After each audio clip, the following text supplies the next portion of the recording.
Madame, Monsieur, bonsoir et merci de suivre Entre deux News, votre rendez-vous d'analyse et de décryptage de l'actualité nationale et internationale dans un style contradictoire de 70 minutes sur les antennes de Reflet TV. Et dans ce dernier numéro de la semaine, le climat sociopolitique ivoirien à 15 mois de la présidentielle.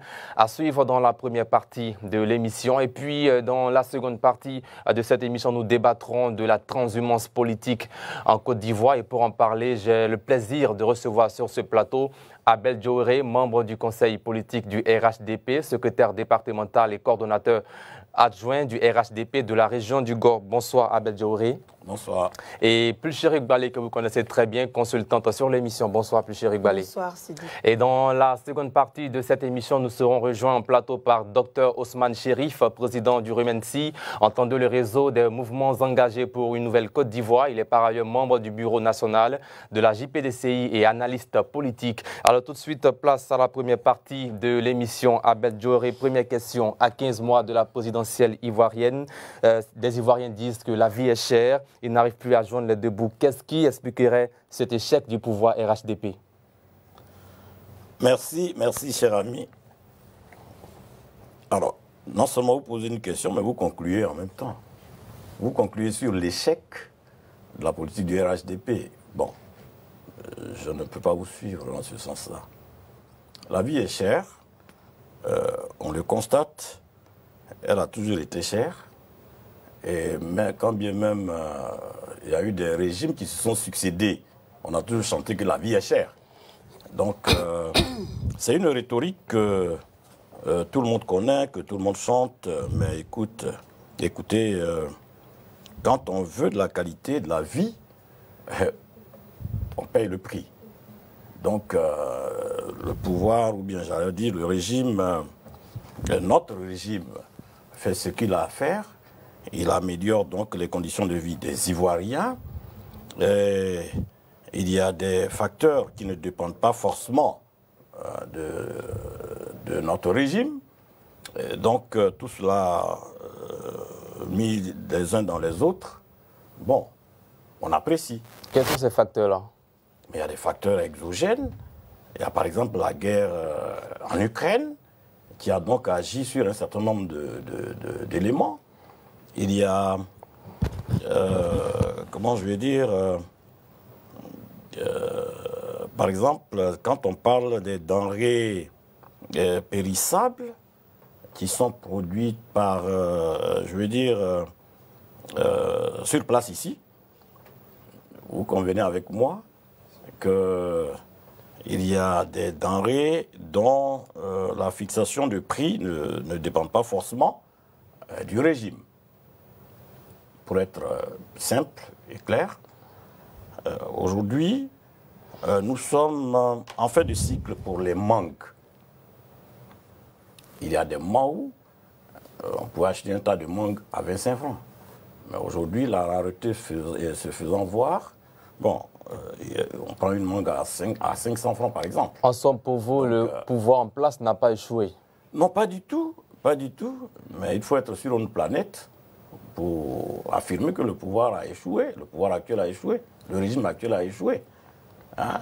Bien. Le régime du président Ouattara a amélioré de façon subséquente la condition de vie des Ivoiriens. Écoutez, nous ne sommes pas obligés d'embaucher la même trompette que l'opposition. L'opposition fait son devoir, il s'oppose, il critique, mais les Ivoiriens ne sont pas dupes.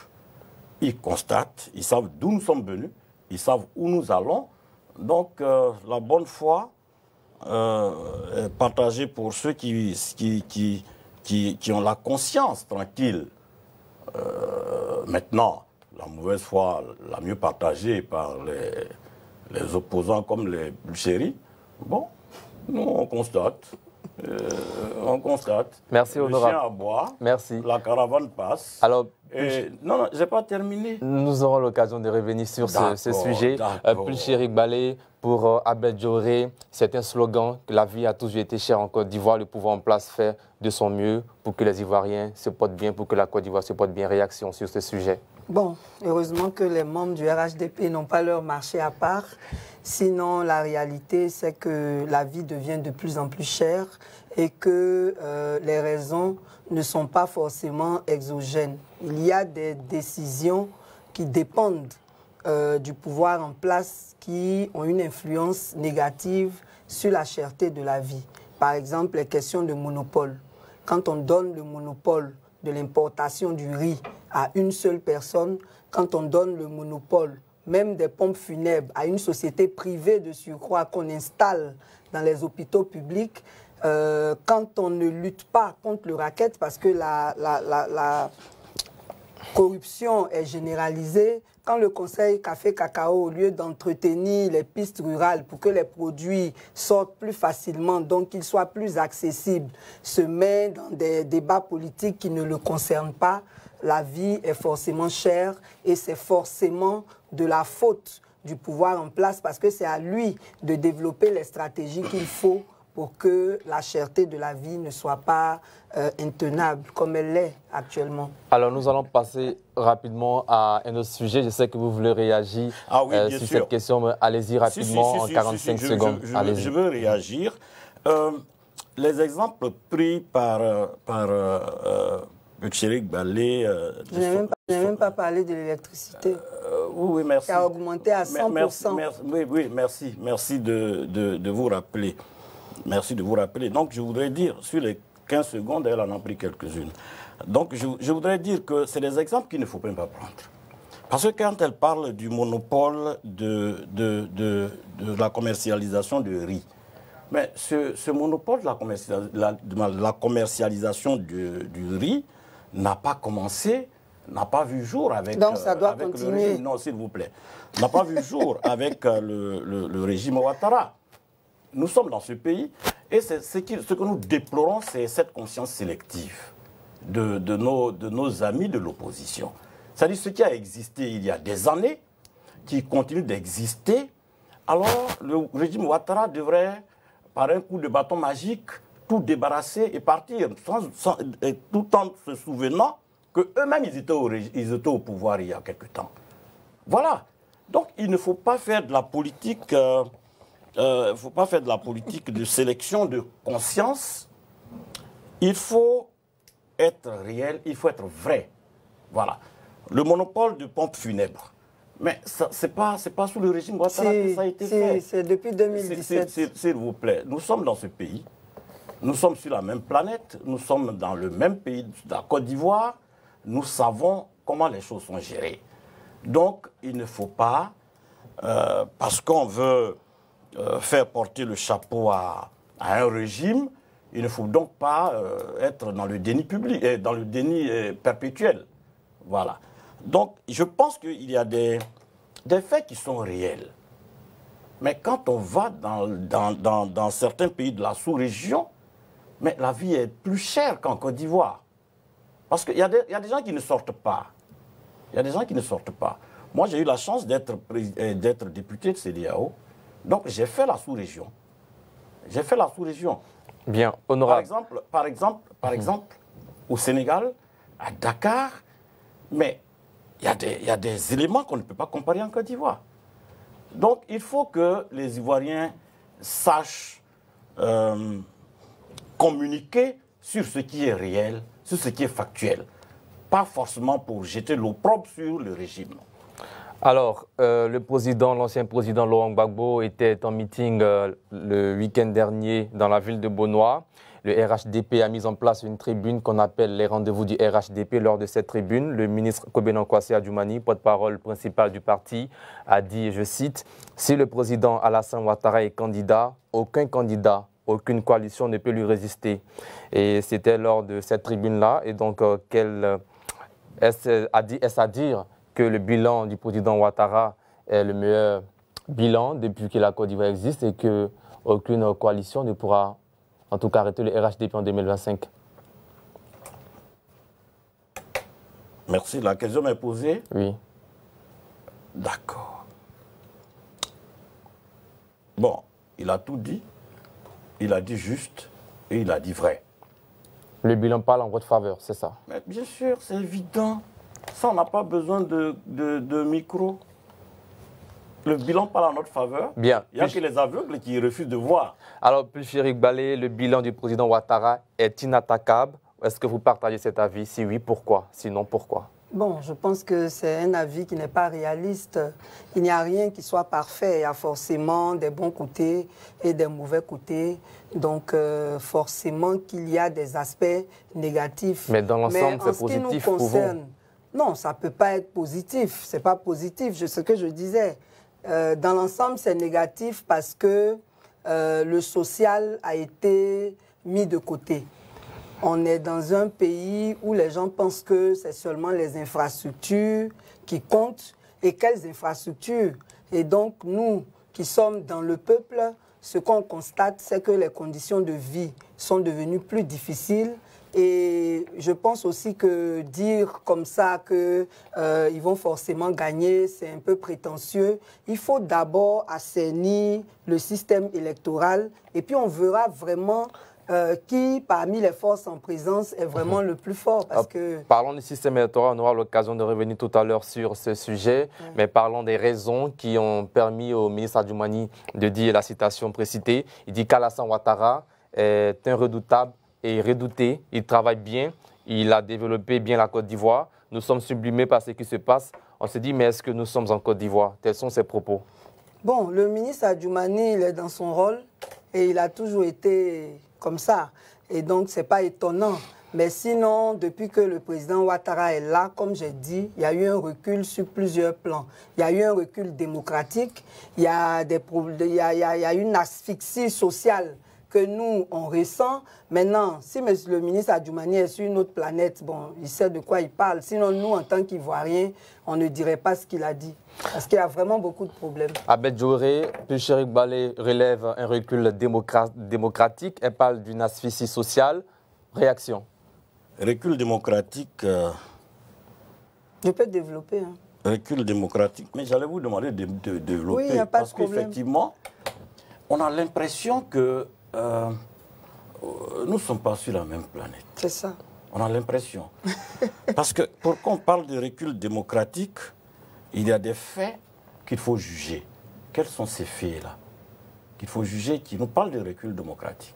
Bien au contraire, nous n'avons pas de prisonniers, j'allais dire... Politique? Oui, nous n'avons pas de prisonniers politiques. Nous n'avons pas de journalistes emprisonnés pour ses écrits, pour ses opinions. Mais sous le régime de Pulchérik Balé, il y en a Moi, eu. je n'ai jamais été au pouvoir. Ah, si, vous savez, et je m'apprêtais à Essayez, vous verrez, nous, on va vous donner l'exemple. Non, s'il vous plaît. Et je m'apprêtais à me demander, parce que vous l'avez présentée comme consultante. Elle est consultante sur l'émission. Ah, sur l'émission. Sinon, elle se présente comme membre de société civile ou bien de quoi? Je suis société civile. Elle se présente comme membre de société civile. Oui. Et ça, je voudrais un peu revenir là-dessus pour qu'on sache à qui on parle et de quoi on parle. Je pense que dans toutes les interventions de Mme Pulchérik Balé, ce sont des critiques, mais j'allais dire des critiques acerbes. Avec des propositions. S'il vous plaît. Des critiques acerbes contre le régime. Non. Je pense qu'il ne faut pas s'affubler du manteau de société civile qui cacherait donc nos réelles intentions, sinon qui cacherait nos réelles identités. Il faut avoir le courage d'affirmer ce qu'on est. C'est important. C'est important dans ses dires. Elle défend des positions politiques pour des chapelles politiques. Donc, il faut qu'elle ait le courage de se réclamer d'un parti politique que nous connaissons, tel que nous autres. Nous réclamons du RHDP. Donc, je défends les couleurs du RHDP, je défends les opinions du RHDP, et c'est plus honnête, ça, que de se dire société civile et donc de parler au nom des partis politiques et de tromper des gens pour dire qu'on est de la société civile. Ça, c'est soit dit en passant. Concernant donc le bilan du président Ouattara, je le dis, nous autres là, nous avons été acteurs de la vie politique depuis des années. Nous ne sommes pas observateurs. Nous savons d'où nous sommes partis, nous savons par où nous sommes passés et nous savons où nous sommes aujourd'hui. Le bilan du président Ouattara, que ce soit sur le plan démocratique, que ce soit sur le plan infrastructurel, je vais y arriver, que ce soit sur le plan social, il est positif. Il est positif, cher ami. Sur le plan infrastructurel. Merci. Infrastructurel. Il s'agit d'infrastructure. Infrastructurel. Je suis de Ouagayogo, moi, Bagayo. Je suis de Ouagayogo. Il y a un fils de Ouagayogo qui est passé à la tête de l'État de Côte d'Ivoire. Il n'y avait pas de bitume à Ouagayogo. Je suis de Ouagayogo, cher ami. Il n'y avait pas d'eau courante, à Ouagayogo et dans certains villages de Ouagayogo. Aujourd'hui, c'est chose faite. Le bitume, c'est chose faite. Mais est-ce que c'est la réalité partout en Côte d'Ivoire? S'il vous plaît, je parle de mon exemple et je parle de là où un fils de Côte d'Ivoire est passé à la tête de l'État de Côte d'Ivoire. Il faut que les gens sachent ça. Il ne suffit pas de claironner des choses pour toucher la corde sensible des aigris.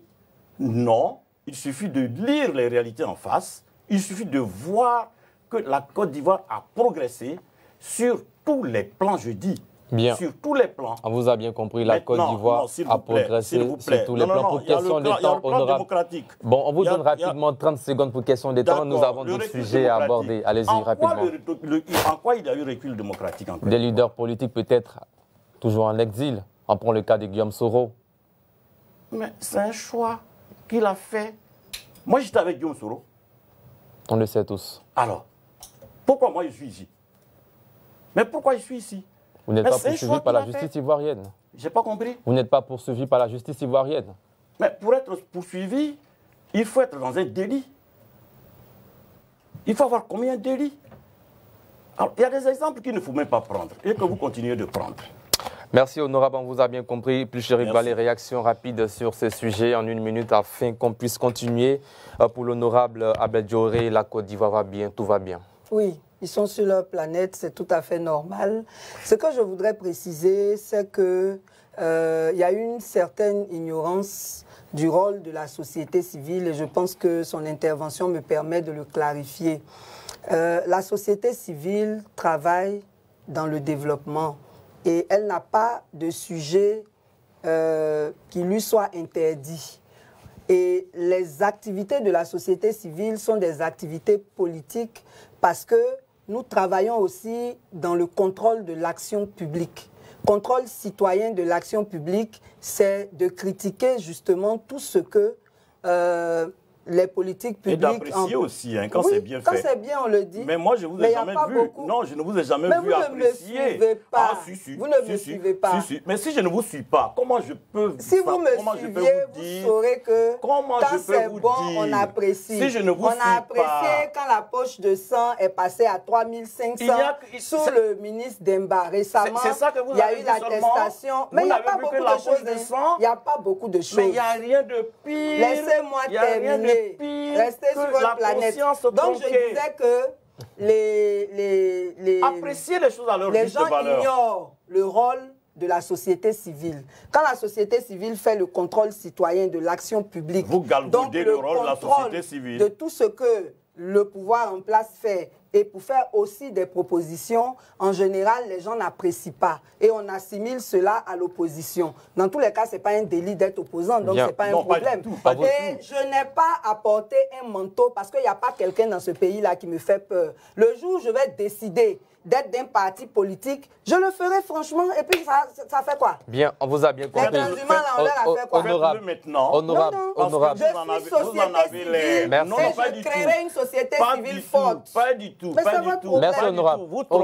Nous sommes à 15 mois de la présidentielle. Nous sommes à 15 mois de la présidentielle. Quelles sont vos preuves? Assumez je suis militante de base de quel parti? Merci. Nous sommes à 15 mois de la présidentielle. Nous sommes à 15 mois. victoire de la présidentielle ivoirienne. Jusqu'à présent, on s'est compris. Les preuves, ce sont ce que vous dites tous les jours. Ce que je dis, je ne suis pas obligé d'apprécier ce que vous faites. Merci, Pulchérik Balé. Honorable, on vous a bien compris. On vous a bien compris. À 15 mois de la présidentielle, jusqu'à présent, officiellement, le RHDP n'a pas de candidat. Pourquoi? J'ai pas compris. À 15 mois de la présidentielle, officiellement, le RHDP n'a pas encore désigné son candidat. Pourquoi? Vous êtes du RHDP? Non. Alors, mais comment vous savez que nous, on n'a pas de candidat? Il n'y a pas eu de convention. Mais c'est vous qui faites fonctionner notre parti politique? On ne connaît pas. Bon, qui est le candidat du RHDP donc? Mais nous de manière officielle. Nous avons un candidat officiel. C'est le président Alassane Ouattara. Qui n'a encore rien dit. Il n'a pas besoin de parler. On dit c'est candidat naturel. Il n'a pas besoin de parler. Mais il pas est officiel. Naturel, il est officiel. Alors. Bon, moi, je vous affirme. Non. Nous sommes à la face du monde. Nous sommes à la face de l'État de Côte d'Ivoire. Nous sommes à la face des Ivoiriens. J'affirme qu'il est candidat naturel et il est candidat officiel. Candidat naturel. Et officiel, j'ajoute. Mais vous avez peur qu'Alassane soit candidat. Jamais. Mais il est déjà. Rendez le système électoral transparent et puis vous allez le voir. Le système électoral, attendez. Vous trichez et puis vous pompez la poitrine. Vous savez. Est-ce que vous savez pourquoi la CEI a été créée? Vous ne savez pas. Vous savez comment la CEI a été créée? Vous ne le savez pas. C'est pas important. C'est important. Ce qui est important, c'est comment elle doit travailler. Non. Attendez, je vais vous instruire. À côté. Attendez, je vais vous instruire. C'est pas le sujet dans tous les cas. Non. À l'entame, j'ai dit que nous avons été acteurs de la vie politique depuis fort longtemps. Donc, vous qui venez d'arriver là, attendez qu'on vous enseigne. D'accord. Voilà. Allez-y. Vous savez, au départ, il y a le PDCI dans ce pays. Au départ, les élections étaient organisées par le ministère de l'Intérieur. Nous nous sommes battus en son temps parce que quand le PDCI organisait les élections, bien qu'on soit passé de parti unique au parti pluriel sur la scène politique en Côte d'Ivoire, c'était des scores soviétiques. Nous nous sommes battus pour que les élections soient organisées par un organe neutre. C'est comme cela qu'après le coup d'État de 1999, il a été créé une commission, comment on a appelé ça? La Commission nationale électorale dirigée... je connais l'histoire, moi. Oui, je vous écoute par attendez, vous connaissez, mais attends qu'on en rajoute. Parce que... Pour question de temps, il ne nous reste pas assez de temps. Nous avons que 10 minutes pour terminer. Donc on va aller vite. En somme, une question. Faut-il faire confiance à la CEI actuelle? Faut-il faire confiance à la commission électorale indépendante actuelle en Côte d'Ivoire? Ce n'est pas le régime actuel qui a créé la CEI. Et c'est ce développement que je voulais faire. Bien. Nous avons tous fait confiance à la CEI. Quand eux, ils étaient au pouvoir. Il faut donc toujours continuer de faire confiance à la même CEI qui a été créée. Quand eux, ils étaient au pouvoir, on faisait confiance à la CEI. Pourquoi aujourd'hui? Parce qu'ils ne sont pas au pouvoir, on ne doit pas faire confiance à la CEI. Ils ont fait quoi quand ils étaient au pouvoir pour améliorer ce qu'ils pensent ne pas être bon aujourd'hui? Arrêtons tout ça. Le président Ouattara gouverne. Nous sommes au pouvoir. Nous allons aux élections en 2025.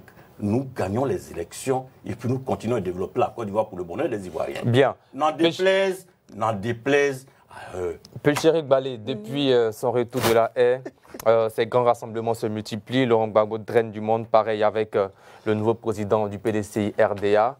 Est-ce qu'il faut craindre pour le RHDP en 2025 en tant que société civile, vu l'offre politique de ces deux partis d'opposition? Oui, en fait, avant de répondre à cette question, je vais dire rapidement que c'est parce que le président Laurent Gbagbo faisait confiance à la CEI qu'il a nommé quelqu'un qui n'est pas de son parti à la tête de la CEI. Mais le président actuel de la CEI n'est pas membre d'un parti politique. C'est ce qu'il prétend, un ancien rebelle quand même. Attention, attendez, on connaît l'histoire. Ça m'engage que vous. Attendez, j'ai dit, le président Laurent Gbagbo, quand lui il était au pouvoir, c'est le PDCI qui était à la tête de la CEI. Et on a vu comment est-ce qu'on est allé proclamer les résultats dans le QG d'un candidat. Donc, à partir de cet instant, la CEI s'est discréditée. Et aujourd'hui, dans sa composition actuelle, elle est en majorité composée des membres du parti au pouvoir qui désignent plusieurs personnes dans cette CEI. Nous, tout ce qu'on veut, c'est une CEI qui n'appartienne à aucun parti politique, une CEI qui soit crédible, une CEI qui soit réellement impartiale. C'est pour cela que c'est une organisation de la société civile qui a obtenu la réforme de la CEI. Mais comme les gens aiment ruser, ils ont fait une recomposition et on a une CEI actuellement qui, en tout cas, suscite beaucoup de craintes par rapport à la suite. Maintenant, pour répondre à votre question, si l'opposition se met ensemble, c'est évident que le parti au pouvoir sera en difficulté parce qu'on a vu toute la mobilisation du PPACI comme du PDCI. Et si les conditions pour participer aux élections sont réellement transparentes, c'est sûr que le parti au pouvoir n'a aucune chance de passer. Alors, l'ancien président Laurent Gbagbo, bien qu'étant pour l'heure inéligible et candidat du PPACI en 2025 à la présidentielle ivoirienne, il tend les bras, sinon il tend les mains à toute l'opposition politique ivoirienne. Quelle lecture faites-vous de cet appel de Benoît? Avant d'en arriver là, je voudrais donc rebondir sur ce que Mme Pulcherik-Balé vient de dire tout à l'heure. J'ai l'impression qu'elle a une ignorance totale de la composition de la CEI actuelle. Sinon, les partis de l'opposition sont représentés dans la CEI actuellement. Il ne s'agit même pas de ça. Nous, on dit les partis là qui sont représentés. Est majoritaire. Les partis sont représentés dans la CEI actuelle et chacun joue son rôle. Ils sont représentés, mais la CEI ne joue pas son rôle. Chacun joue son rôle. Chacun joue son rôle. Maintenant, il y a cette façon de traiter les gens quand on veut leur jeter l'opprobre. Ouais, comme on traite la société civile d'opposante. C'est-à-dire, elle venait d'affirmer tout à l'heure que le président actuel de la CEI est un rebelle. Un ancien. Bon, un ancien rebelle, d'accord. Ça n'engage que vous. Ça n'engage que vous aurez le temps de le démontrer. Mais je pense qu'on peut éviter donc ce genre de propos et on peut éviter ce genre paroles. On doit éviter aussi d'accuser la société civile d'être opposante. S'il vous plaît, soyez élégante quand même. Non, mais c'est vous qui ne l'êtes pas. Soyez élégante. Hein? Donc, je pense que la CEI est composée et tout le monde est partie prenante de la CEI. Nous y allons quand ça les arrange. La CEI est bonne. Quand ça ne les arrange pas, la CEI est mauvaise, elle doit être clouée au pilori. Mais ça, c'est leur affaire, c'est leur problème. Ça ne nous regarde pas. Maintenant, pour revenir à votre question, c'était quoi déjà? Laurent Gbagbo, inéligible, candidat du PPACI en 2025, tend la main, sinon tend les mains à l'opposition politique ivoirienne pour une éventuelle coalition en 2025. Bon, moi je ne suis pas de l'opposition, donc les bras ouverts ou bien les mains tendues de Laurent Gbagbo ne m'intéressent pas. On le sait tous. Mais quelle lecture faites-vous de cet appel? C'est eux-mêmes qui doivent faire lecture. Quelqu'un qui est inéligible et qui ouvre les bras, c'est pour les engouffrer dedans et puis eux tous ils vont couler. Donc nous, ça nous arrange. Ils n'ont qu'à aller dans les bras de Gbagbo Laurent. C'est bon? La réponse est bonne. Alors, hier mercredi, le ministre Mamadou Touré, porte-parole adjoint du RHDP, a dit lors de la tribune les rendez-vous du RHDP, je cite également, le PDCI actuel est un parti tribaliste, le président lui-même est tribaliste, c'est fort. Bon. Et qu'est-ce que vous me demandez? Pourquoi le RHDP estime que le PDCI-RDA est un parti tribaliste? Non. Mamadou Touré, vous avez dit. C'est le porte-parole adjoint de votre parti. Il parlait au nom du parti? Bien sûr, à la tribune du parti. D'accord. Il a fait ses analyses et il a tiré des conclusions.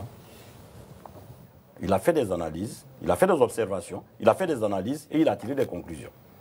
Est-ce que vous estimez que le PDCI-RDA actuel est un parti tribaliste? Je ne me prononce pas. Bien. Pulcherik-Balé, le porte-parole adjoint du RHDP Mamadou Touré, estime que le PDCI est un parti tribaliste et que son président lui-même est tribaliste. Bon, ça n'engage que lui, parce que ce que moi je sais, c'est que dans tous les partis, il y a des personnes de toutes les ethnies. Voilà un monsieur du Gore qui défend M. Alassane Ouattara, il n'est pas du président Nord. Alassane Ouattara. Et donc, le président Alassane Ouattara. Je pense que ce qu'il dit est très abusif et puis c'est diffamatoire parce que c'est pas vrai. Alors, depuis son retour de la haie, ces grands rassemblements se multiplient. Laurent Gbagbo draine du monde, pareil avec le PDCI RDA. Est-ce qu'aujourd'hui, vous estimez que le RHDP est toujours le parti politique, le plus grand parti politique ivoirien? Le président Laurent Gbagbo draine du monde. Nous avons vu ces meetings à Beaunois, également dans le sud du pays et dans bien d'autres localités. Bon, peut-être qu'on n'a pas la même notion de monde drainé. On n'a pas la même notion de monde drainé. Sinon, quand on tient un meeting dans un lieu donné et qu'on se retrouve avec quelques personnes, bon, c'est vous qui observez et c'est vous qui appréciez. Dans tous les cas, est-ce qu'on est obligé d'être de mauvaise foi? J'ai pas compris. Non, allez-y. Non. Je vous ai toujours dit d'assumer. Allez-y, je ne voulais pas vous interrompre. Sinon, je disais qu'on n'est pas obligé d'être de mauvaise c'est pas grave. Hein? Allez-y, répondez à la question. Ah, d'accord, merci. Donc, c'est la chose... C'est la chose la mieux partagée, c'est ce que vous dites, non? Non, chez vous, sinon nous, on n'est pas de mauvaise foi. C'est pas ce que je fais actuellement. Alors, donc, vous disiez que le président Laurent Gbagbo, sorti de la haie, draine du monde. À travers ses différentes sorties. À travers ses différentes sorties. Pareil pour le président du PDCI RDA. N'oubliez pas le taux de curieux qui viennent. Donc, on ne doit pas confondre la foule, les badauds, et puis des militants et les électeurs. Et nous, ça nous impressionne nullement de ce que des curieux aillent voir. Je dis, les Ivoiriens ne sont plus dupes. Hein.